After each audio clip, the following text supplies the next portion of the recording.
Welcome to watch the X4R wheel installation tutorial. When installing, please pay attention to align the protrusion on the wheel hub with the groove on the axle. The protruding side of the wheel hub faces inward.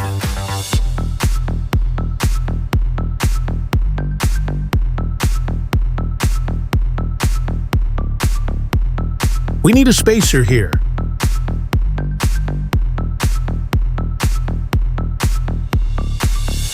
Install the lock nut and tighten it with an M10 socket.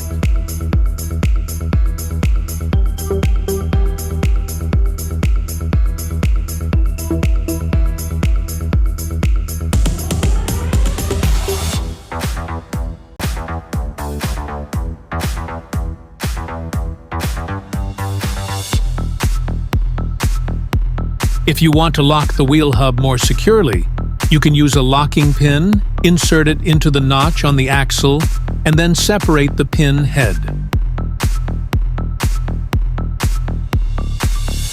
Thank you for watching.